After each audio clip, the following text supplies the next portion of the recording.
AP Pre-Calculus Topic 1.9 Rational Functions and Vertical Asymptotes by Heather Choi and Irene Kwan. In today's lessons, in today's lesson, we are covering what are vertical asymptotes and what do they mean in rational functions and real-world situations.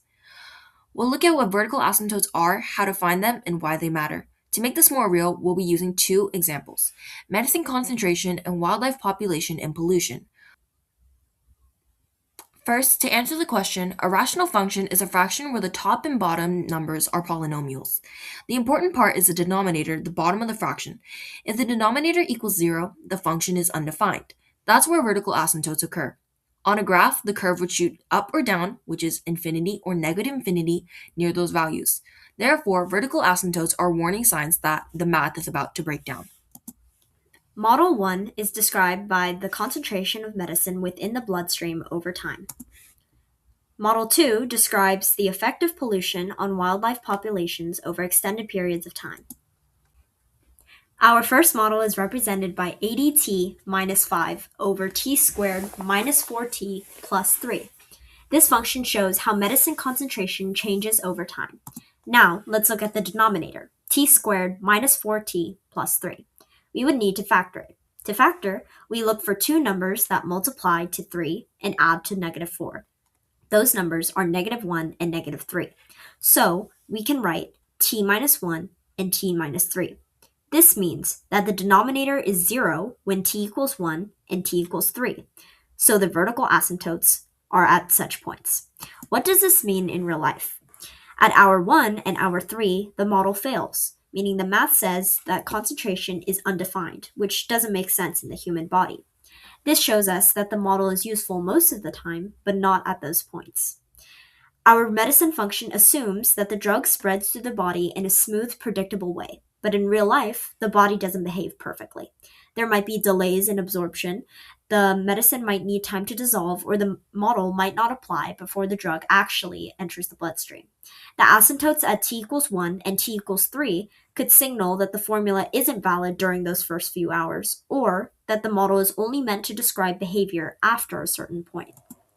Now let's look at the second model. P of x is equal to 600x over x squared minus 9. This function shows how pollution affects a wildlife population. Again, we focus on the denominator, x squared minus 9. This is the difference of squares. Remember, a squared minus b is equal to a minus b times a plus b. Therefore, we can factor x squared minus 9 into x minus 3 times x plus 3. This means that the denominator is 0 when x is equal to 3 and x is equal to negative 3. So the vertical asymptotes are pollution levels of 3 and negative 3. In real life, this means the model breaks down at those pollution levels. The math says the pollution is undefined or the population is undefined or infinite, which obviously isn't realistic. Just like with the medicine example, the asymptotes show us the limits of the model. Before we move on to the general rule, let's take a moment to compare the two examples we just looked at.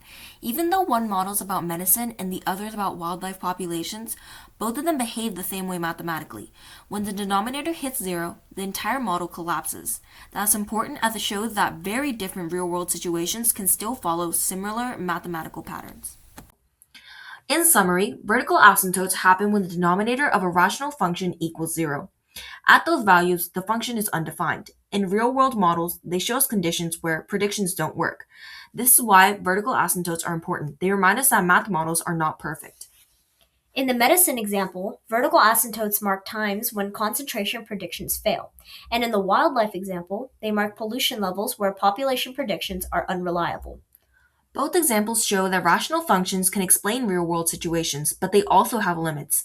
As students in math, it is important to recognize those limits and understand that models can't always give us the full picture. Vertical asymptotes don't just appear randomly. They happen because the math is trying to divide by 0, and dividing by 0 is something we simply cannot do. It doesn't give us a huge number, it gives us no number at all. So when we see a vertical asymptote in the real world, in a real-world model, it's a signal. It tells us whatever this model is trying to predict doesn't make sense at this point. This doesn't mean that the whole model is useless, it just means that there are boundaries where the math stops matching reality.